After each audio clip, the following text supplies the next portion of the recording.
नौरंगपुर गांव में मोहन अपने परिवार के साथ रहता है। मोहन सब्जी बेचकर अपने घर का गुजारा करता है। उसकी पत्नी रत्ना भी उसका हाथ बटाती है और घर के बाहर छोटी सी खाली जगह में टमाटर की खेती करती है। मोनी और करण भी इस काम में अपनी माँ रत्ना की मदद करते हैं। लीजिए पिताजी, हम टमाटर तोड़ लाए हैं। आज इतने ही टमाटर निकले हैं क्या? हाँ पिताजी, बाकी टमाटर बहुत कच्चे थे, इसलिए हमने वो नहीं तोड़े। ये अच्छा किया। इस बार हमारा काम सही चल रहा है, इसलिए हमें मोनी की शादी कर देनी चाहिए। हाँ, मैं भी यही सोच रहा था। मैंने बड़े भैया से बात की है, हम जल्दी ही मोनी की शादी कर देंगे। हाँ, ये सही है। मोहन ने भी सब्जी के ठेले को सजाया और सब्जी बेचने चला गया। शाम को मोहन बहुत खुशी खुशी घर आया। तभी रत्ना ने पूछा, क्या हुआ? आज बहुत खुश नजर आ रहे हैं।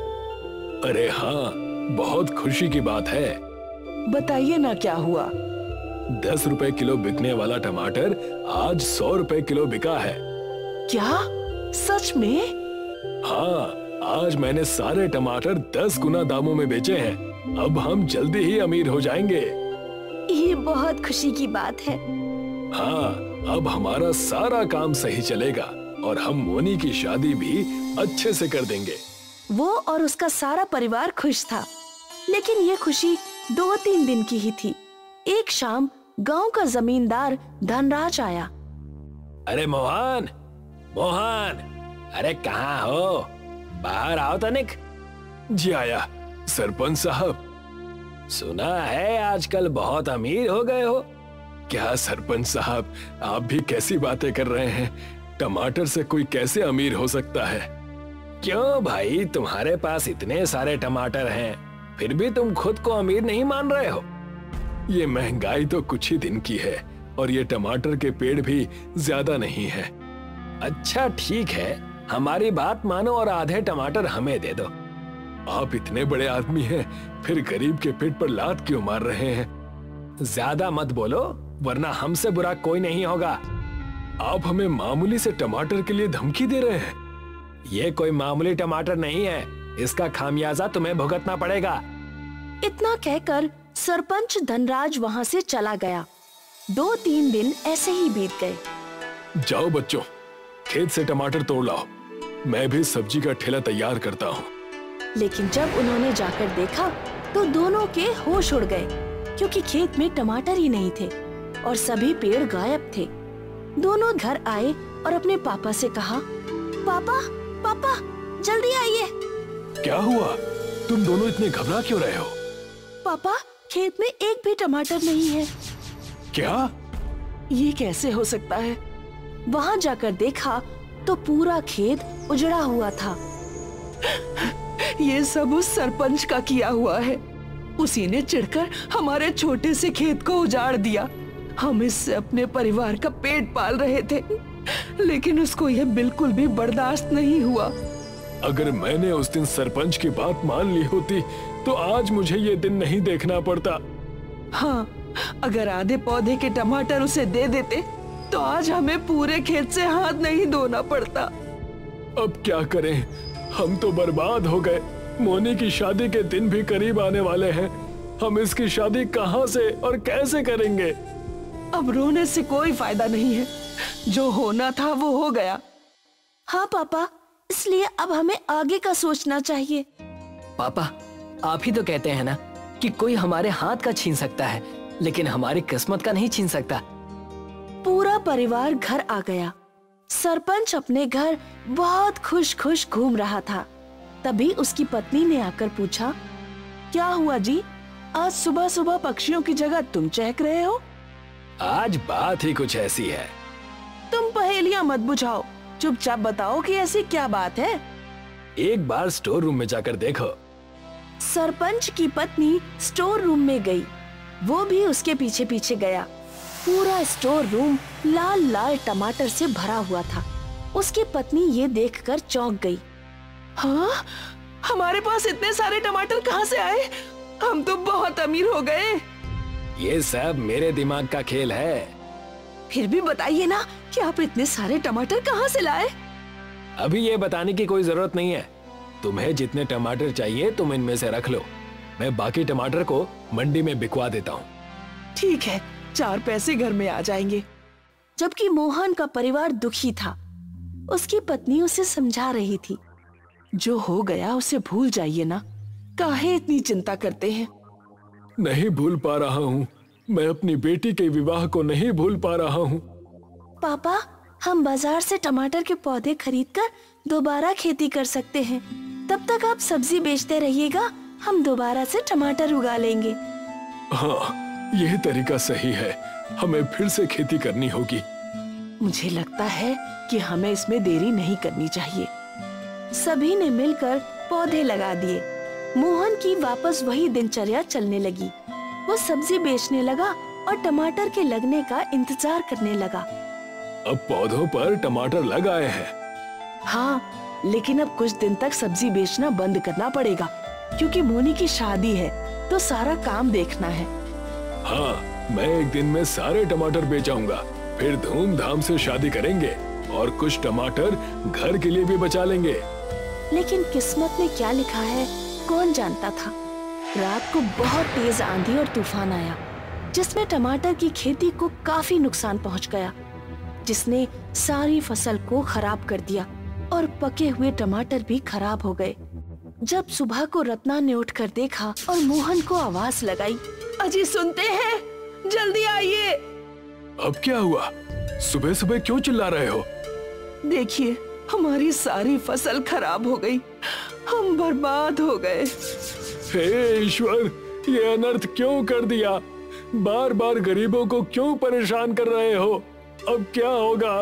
क्या करेंगे हम? पापा, अब हम क्या करेंगे? जो भगवान की इच्छा होगी वही होगा। सभी लोग बहुत उदास हो गए और अपने घर में गए। तुम उदास मत हो, सब ठीक हो जाएगा। कुछ ठीक नहीं होगा। 2 दिन में मोनी का विवाह है। कुछ टमाटर से उम्मीद थी, लेकिन अब हमारे पास पैसे कम पड़ जाएंगे। हाँ, मुझे यही चिंता है कि अब क्या होगा। तभी दरवाजे पर सरपंच की पत्नी मेनका आई और उसने कहा, मोनी मेरी भी बेटी है, इसलिए अब चिंता करने की जरूरत नहीं है, क्योंकि मैं आ गई हूँ। आप हम गरीबों के घर, आपसे अमीर कोई भी नहीं है, आप बहुत अमीर हैं। मैं आपके सामने बहुत छोटी हूँ, क्योंकि मेरे पति ने आपके साथ जो भी किया उसने मुझे बहुत छोटा कर दिया। सरपंच जी ने क्या किया? उन्होंने तुम्हारे खेत में टमाटर की चोरी की। हमारा शक सही था। हाँ, मैं ये नहीं जानती थी, मुझे आज ही पता चला। वैसे लालच का अंत बुरा ही होता है, इसलिए मुझे खुद आना पड़ गया। क्या हुआ, सब ठीक है ना? जितने भी टमाटर चोरी किए थे सब गल गए। मैं तुम्हारे नुकसान की भरपाई करने आई हूँ, लेकिन इसमें आपका कोई दोष नहीं है, तो ये दंड हम आपके ऊपर नहीं डाल सकते हैं। ये कुछ पैसे रख लीजिए, मोनी मेरी भी बेटी है और इसकी शादी धूमधाम से कीजिए। मोहन और रत्ना के मना करने के बाद भी मेनका ने नुकसान के पैसे दे दिए और माफी मांगकर घर चली गई। एक ये है कि इतनी अच्छी है और एक इनका पति है कि दुष्ट है। ईश्वर ने हमारी मदद करा दी, अब हम मोनी का विवाह अच्छे से कर सकते हैं। सभी लोग बहुत खुश हुए। आज और सब्जी बेच आता हूँ, फिर तो कल नहीं जाऊंगा। हाँ, कल शादी है, कल कैसे जाओगे? मोनी दरवाजे तक गई और चिल्लाई, माँ, पापा, जल्दी आइए, ये कैसा चमत्कार हो रहा है? दोनों ने बाहर जाकर देखा तो हैरान हो गए, क्योंकि उनके छोटे से खेत में टमाटर की बारिश हो रही थी। वहाँ बहुत बड़ा टमाटर का ढेर लग गया। ये देखकर सभी बहुत खुश हुए। किसी ने सही कहा है कि ईश्वर जब देता है तो छप्पर फाड़ कर देता है। हाँ, ईश्वर ने हमारी ईमानदारी और जरूरत को ध्यान में रखते हुए टमाटर की बारिश करा दी। तभी उन्होंने पीछे मुड़कर देखा तो घर में भी टमाटर की बारिश हो रही थी। मोहन ने टमाटर के ढेर बाजार में बेच दिए। मोहन हजारों रुपए टमाटर बेचकर कमा चुका था। सरपंच को जब ये पता चला तो उसने खुद को दोष दिया और कभी भी चोरी ना करने का प्रण लिया। अगले दिन मोनी का विवाह धूमधाम से हो गया। मोहन अब बहुत अमीर बन चुका था। अब सभी लोग खुशी खुशी रहने लगे। जीवन एक गरीब दूध वाला था। वो गांव में घूम घूम कर दूध बेचा करता था। दूध ले लो, दूध, गाय का दूध, ताजा ताजा दूध। भैया 1 लीटर दूध दे दो। गांव के कई लोग जीवन से दूध खरीदते थे और दूध बेचकर कमाए हुए पैसों से जीवन के परिवार का गुजारा हो रहा था। पर जीवन की पत्नी राधा हमेशा उसे नई गाय खरीदने की सलाह दिया करती थी। हमारी गाय बूढ़ी हो चुकी है, अब ये ज्यादा दूध भी नहीं देती। आपको इसे बेचकर नई गाय खरीद लेनी चाहिए, जिससे आपकी आमदनी अच्छी हो। तुम्हें कितनी बार कहा है कि इस गाय को बेचने की बात मत किया करो। ये गाय मुझे मेरी माँ ने दी थी और कहा था कि इसका अच्छे से ख्याल रखना। ये बस गाय नहीं है, मेरा परिवार है राधा। ठीक है, कम से कम आप इतने पैसे तो इकट्ठा करने की कोशिश कर सकते हैं, जिससे हम नई गाय खरीद सके। हाँ, मैं कोशिश करता हूँ। जीवन को अपनी गाय से बहुत प्यार था। वो अपनी गाय का बहुत ख्याल रखता था। उसे अपने हाथों से खाना खिलाता और उसके साथ बातें भी किया करता था। अरे गौ माता, आपके साथ एक और गाय आएगी। आप उसे भी अपनी सहेली बना लेना। पक्का नहीं बता सकता कि कब आएगी, पर मैं पैसे बटोर रहा हूँ। उम्मीद है कि जल्द ही आ जाएगी। आप ऐसे ही अपनी कृपा मुझ पर बनाए रखना। अब से जीवन अगल बगल के गांव में भी दूध बेचने जाया करता था और सारा दूध बेचकर ही आया करता था। जो भी पैसे ज्यादा मिलते उन्हें एक गुल्लक में जमा किया करता था। जल्दी हमारी नई गाय आने वाली है। हाँ, आ जाएगी। महीने बीते और जीवन अब भी दूध बेचकर पैसे कमाता था। एकाएक जीवन की गाय की तबीयत खराब हो गई। इन्हें क्या हुआ? पता नहीं, कल तक ठीक थी, पर आज खाना अचरा खिलाते ही उल्टी कर रही है। हे भगवान, मैं अभी डॉक्टर को बुलाकर लाता हूँ। जीवन दौड़ते हुए पशुओं के डॉक्टर के पास गया और उन्हें अपने घर ले आया। ये देखिए डॉक्टर साहब, मेरी गौ माता कुछ भी नहीं खा रही हैं, बस उल्टियाँ कर रही हैं। लगता है इनका पेट खराब है और ये बहुत कमजोर भी लग रही हैं। ये समस्या कितने दिनों से हो रही है? कल रात तक तो गौ माता ठीक थी, बस एक ही दिन में ऐसी हालत, ये चिंताजनक है। खैर, मैं दवाइयां दे देता हूँ, देखते हैं क्या बदलाव होता है। जी। डॉक्टर ने गाय को इंजेक्शन लगाया और कुछ बड़ी बड़ी गोलियां गौमाता के मुंह में डाली। मेरी गौ माता कब तक ठीक हो जाएंगी डॉक्टर? कुछ कह नहीं सकते।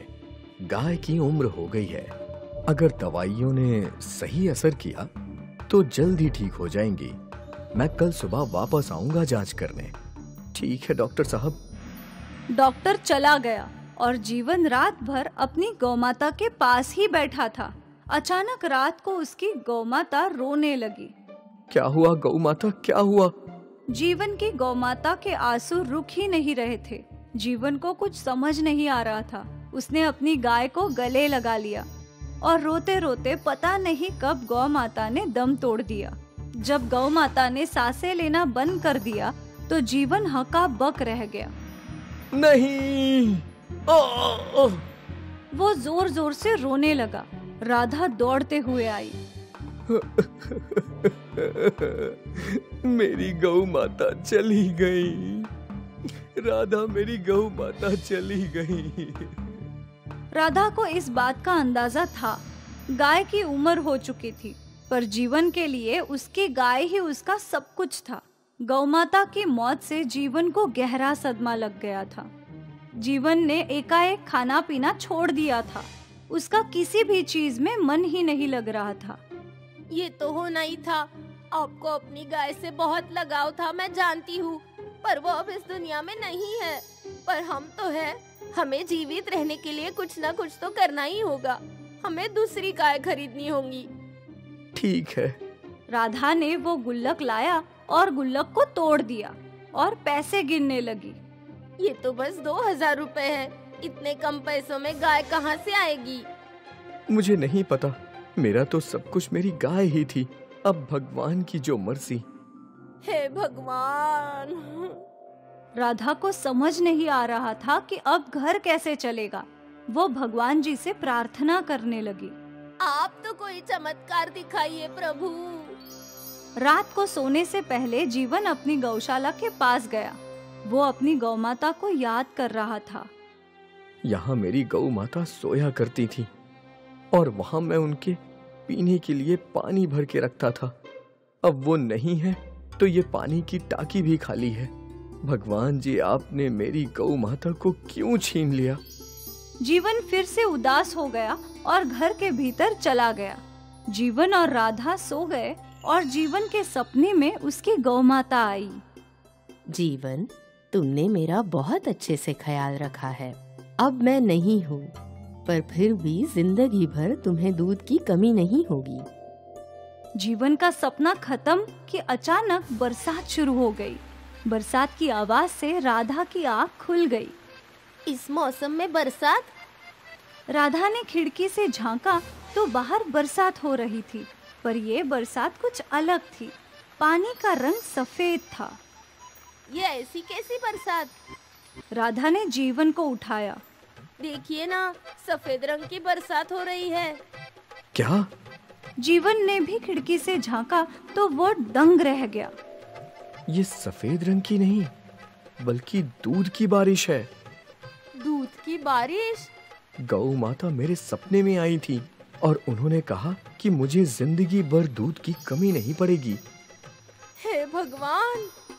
कुछ देर में बरसात रुक गई और फिर राधा और जीवन घर के बाहर आए तो उन्होंने देखा कि बाहर रखे सारे बर्तन और पानी की टांके दूध से भरी हुई थी। इतना सारा दूध? गौ माता ने हमारी जिंदगी संवार दी। धन्यवाद गौ माता। जीवन ये दूध इकट्ठा करके गांव में बेचने लगा। दूध ले लो, दूध, गाय का दूध, ताजे ताजे दूध। गांव वालों ने हमेशा की तरह जीवन से दूध खरीदा, पर जब किसी मरीज ने वो दूध पिया तो उसकी बीमारी ठीक हो गई। देखो बहू, मेरे घुटने का दर्द ठीक हो गया। मेरा फ्रैक्चर भी ठीक हो गया माँ। गांव वाले हैरान थे। जीवन का दूध गांव वालों के लिए अमृत बन गया था। अगली रात फिर से दूध की बारिश हुई। सारे बर्तन और टंकी दूध से भर गई और सुबह होते ही लोगों ने दूध के लिए लंबी कतार लगा ली। बेटा, सुना है तेरे दूध से बीमारी ठीक होती है। मुझे भी थोड़ा दूध दे दे। ये लीजिए अम्मा। दूर दूर से लोग जीवन का दूध खरीदने के लिए आने लगे। एक और जीवन की आमदनी बढ़ गई और दूसरी ओर इस अमृत दूध से लोगों का भला होने लगा। जीवन की गौमाता ने जीवन की जिंदगी संवार दी, दूध की बारिश करवा के।